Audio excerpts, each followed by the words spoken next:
Hello नमस्कार प्रणाम साथियों। तो कैसे हैं आप सब। उम्मीद करता हूं कि आप सब अच्छे होंगे, स्वस्थ होंगे, मस्त होंगे, पढ़ाई में व्यस्त होंगे। तो दोस्तों आज हम लोग पढ़ने वाले हैं क्लास 10th के महत्वपूर्ण ऑब्जेक्टिव प्रश्नों को। ये पदखंड का ऑब्जेक्टिव प्रश्न है दोस्तों। इस चैप्टर का नाम है श्रम विभाजन और जाति प्रथा। ये आपका पहला चैप्टर ही है। इस चैप्टर का नाम है श्रम विभाजन और जाति प्रथा। दोस्तों आज हम लोग देखेंगे टोटल 20 प्रश्नों को देखेंगे। इसके अंदर से आपके बोर्ड एग्जाम में हर एक साल प्रश्न पूछे जाते हैं। तो चलिए बिना देर के वीडियो को स्टार्ट करते हैं। तो दोस्तों चलिए पहला नंबर आज का सवाल है। दोस्तों यहाँ पर देखिए पहला नंबर सवाल है कि श्रम विभाजन और जाति प्रथा के लेखक कौन है। तो दोस्तों श्रम विभाजन और जाति प्रथा के लेखक हैं बाबा साहब भीमराव अंबेडकर। इसलिए आपका ऑप्शन बी यानी कि ख बिल्कुल राइट हो जाएगा, बाबा साहब भीमराव अंबेडकर। चलिए अगले प्रश्न को देखते हैं।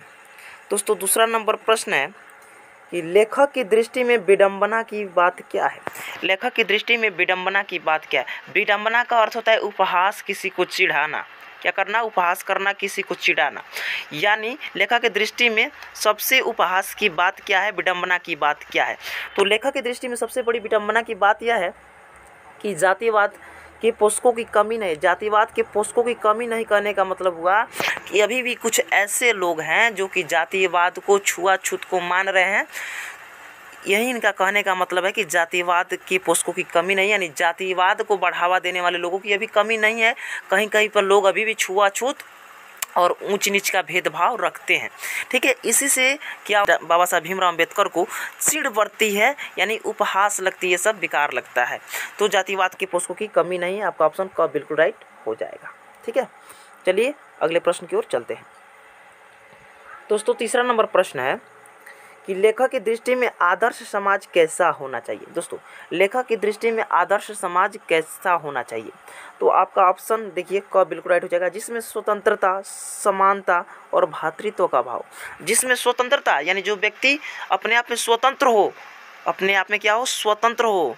ठीक है, समानता यानी बराबरी का वो क्या हो, दर्जा हो, बराबरी, हर एक व्यक्ति एक दूसरे को अपना बराबर समझे, किसी को छोटा और बड़ा ना समझे, बराबर समझे। ठीक है, जिसमें समानता हो। और भातृत्व का भाव यानी भाईचारे का भाव, यानी एक दूसरे को अपना भाई के जैसे समझे, यानी भाई समझे। तो लेखक यही चाहते हैं कि उनके दृष्टि में आदर्श समाज जो है वैसा होना चाहिए जो स्वतंत्र हो, समानता हो, यानी एक नज़रिए से सबको देखे, और जिसमें भातृत्व का भाव हो, यानी भाईचारे का भाव हो। ठीक है, तो जिसमें स्वतंत्रता, समानता और भातृत्व का भाव, ऐसा ही आदर्श समाज लेखक की दृष्टि में होना चाहिए। ठीक है, चलिए अगले प्रश्न की ओर चलते हैं। दोस्तों चौथा नंबर प्रश्न है कि लेखक बेरोजगारी का प्रमुख और प्रत्यक्ष कारण किसे मानते हैं। देखिए लेखक बेरोजगारी का प्रमुख और प्रत्यक्ष कारण किसे मानते हैं। तो जाति प्रथा को आपका ऑप्शन का बिल्कुल राइट हो जाएगा। हाँ देखिए यहाँ कुछ लोग कहेंगे शिक्षा को। ऐसा नहीं है कि जिसके पास शिक्षा नहीं है वो बेरोजगार है। कुछ ऐसे भी लोग हैं जो कि अनपढ़ रहे हैं लेकिन करोड़पति हैं। कुछ ऐसे लोग थोड़ा बहुत पढ़े हैं लेकिन करोड़पति बने हैं। ये एकदम सत्य बात है। ऐसा थोड़ा है कि बेरोजगारी यानी शिक्षा जो है नहीं है तो बेरोजगार हो गया, ऐसा नहीं है। जैसे कि कुछ लोग कहेंगे जनसंख्या को लेकर, नहीं, देखिए जनसंख्या भी बेरोजगारी का प्रमुख और प्रत्यक्ष कारण नहीं हो सकती। आज मान लीजिए हम लोग नंबर 1 पर यानी प्रथम स्थान पर जनसंख्या की दृष्टि से, लेकिन पहले कभी चाइना जो था हम लोगों से, मैंने सभी देशों से जनसंख्या के आधार पर नंबर 1 पर था, यानी प्रथम स्थान पर था। तो क्या वो उसके यहाँ बेरोजगारी है? नहीं, ऐसा नहीं होता। जनसंख्या अगर बढ़ जाए तो बेरोजगारी दर बढ़ जाएगी, नहीं। जनसंख्या कारण बेरोजगारी थोड़ा बहुत बढ़ती है लेकिन पूर्ण रूप से नहीं बढ़ती है। ठीक है, जाति प्रथा देखिए हालांकि अब ठीक ठाक है। जाति प्रथा जो है ना अब धीरे धीरे लोगों में ख़त्म हो रही है। लेकिन जिस वक्त बाबा साहब ने इस किताब को लिखा था, पुस्तक को लिखा था, तो उस वक्त क्या था, लोगों को जाति के आधार पर ही काम करना था। अगर आप मतलब कि जिस जाति से बिलोंग कर रहे हैं उसी जात के आधार पर आपको काम करना होगा। तो आज ऐसा हो गया है कि आप मान लीजिए आप पढ़े लिखे हैं तो आप शिक्षा के क्षेत्र में जा सकते हैं या आप अपनी रुचि से कार्य को कर सकते हैं, लेकिन पहले ऐसा नहीं था। तो उस समय की कही गई ये बात है। ठीक है, चलिए अगले प्रश्न की ओर चलते हैं। दोस्तों आज का 5वां नंबर प्रश्न है कि डॉक्टर अंबेडकर की दृष्टि से भाईचारे का वास्तविक रूप कैसा होता है। डॉक्टर अंबेडकर की दृष्टि से भाईचारे का वास्तविक रूप कैसा होता है। तो देखिए डॉक्टर BR अंबेडकर की दृष्टि से भाईचारे का वास्तविक रूप दूध और पानी के मिश्रण की तरह होना चाहिए। दूध और पानी के मिश्रण की तरह, मिश्रण यानी मिलावट की तरह। देखिए अगर आप दूध में पानी को मिला देते हैं तो दूध में झाँकने के बाद आपको पानी कहीं भी नज़र आता है? नहीं आता है। तो इसीलिए लेखक का कहना है कि भाईचारे का वास्तविक रूप दूध और पानी के मिश्रण की तरह होना चाहिए। जब दूध में पानी को आप मिला देते हैं तो पहचानना पानी को बहुत मुश्किल हो जाता है। तो इसीलिए भाईचारे का वास्तविक रूप भी ऐसा ही होना चाहिए, एक दूसरे से सभी मिल कर रहें। ठीक है, चलिए अगले प्रश्न की ओर चलते हैं।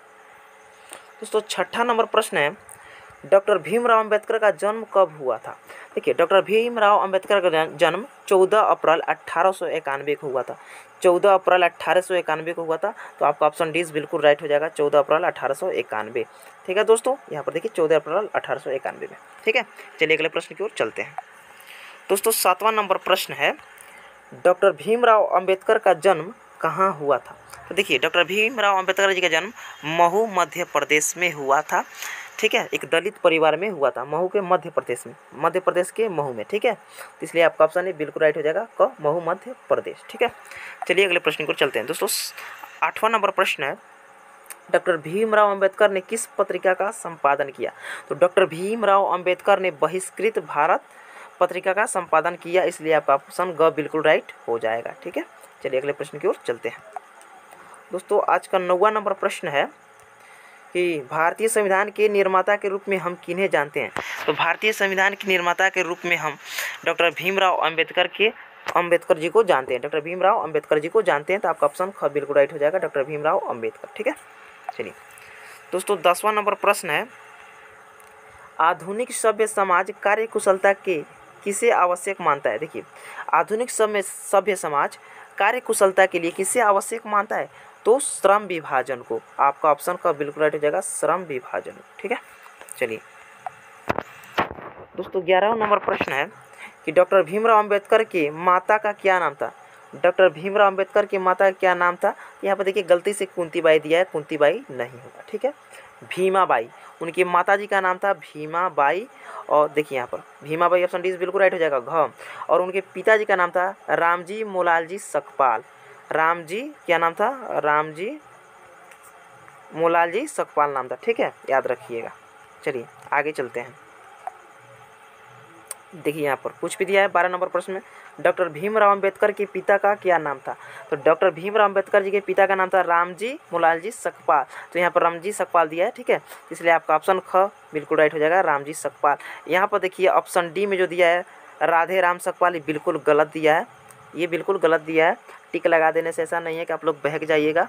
आपका ऑप्शन ख बिल्कुल राइट हो जाएगा, रामजी सकपाल, और माता जी का नाम भीमाबाई। ठीक है, चलिए आगे चलते हैं।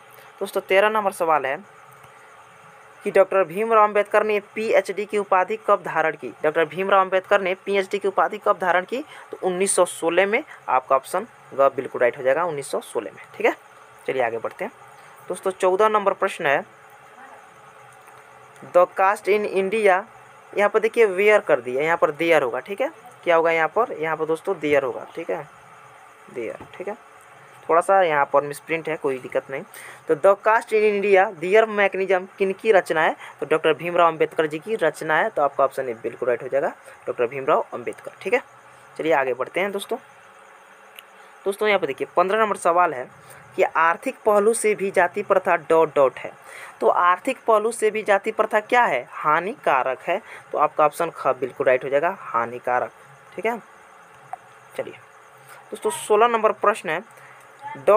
पेशे का दोषपूर्ण पूर्व निर्धारण करती है। ... पेशे का दोषपूर्ण पूर्व निर्धारण करती है। तो जाति प्रथा जो है दोस्तों, जाति प्रथा जो है पेशे को दोषपूर्ण पूर्व निर्धारण करती है। आपका ऑप्शन ख बिल्कुल राइट हो जाएगा, जाति प्रथा। ठीक है, चलिए आगे चलते हैं। दोस्तों 17 नंबर प्रश्न है कि जाति प्रथा भारत बेरोजगारी का एक ... कारण बनी है। जाति प्रथा भारत में बेरोजगारी का एक ... कारण बनी है। तो दोस्तों प्रत्यक्ष प्रमुख यानी प्रमुख और प्रत्यक्ष दोनों, क और ख दोनों यानी कि ग, क और ख दोनों। देखिए जो जाति प्रथा है भारत में बेरोजगारी का प्रमुख और प्रत्यक्ष कारण बनी हुई है। ठीक है, इसलिए आपका ऑप्शन का बिल्कुल राइट हो जाएगा, प्रमुख और प्रत्यक्ष कारण। ठीक है, चलिए अगले प्रश्न की ओर चलते हैं। दोस्तों आज का 18वां नंबर प्रश्न है, मूक नायक क्या है? मूक नायक क्या है? तो ये पत्रिका है। क्या है? पत्रिका है। तो आपका ऑप्शन ख बिल्कुल राइट हो जाएगा, पत्रिका। ठीक है, चलिए अगले प्रश्न की ओर चलते हैं। दोस्तों 19 नंबर प्रश्न है कि डॉक्टर भीमराव अंबेडकर की मृत्यु कब और कहाँ हुई? डॉक्टर भीमराव अंबेडकर की मृत्यु कब और कहाँ हुई? देखिए यहाँ पर कब की जगह पर अब लिख दिया है, थोड़ा सा मिसप्रिंट यहाँ पर भी हुआ है, कब होना चाहिए। तो डॉक्टर भीमराव अम्बेडकर जी की मृत्यु जो है दोस्तों 6 दिसंबर 1956 दिल्ली में, कितना 6 दिसंबर 1956 दिल्ली में हुआ था, इसलिए आपका ऑप्शन का बिल्कुल राइट हो जाएगा। चलिए अगले प्रश्न की ओर चलते हैं दोस्तों। आज का लास्ट नंबर प्रश्न 19 नंबर ही था, 19 से आगे नहीं दिया है। तो आई होप कि दोस्तों आप सभी को यहाँ तक अच्छा से समझ में आया होगा।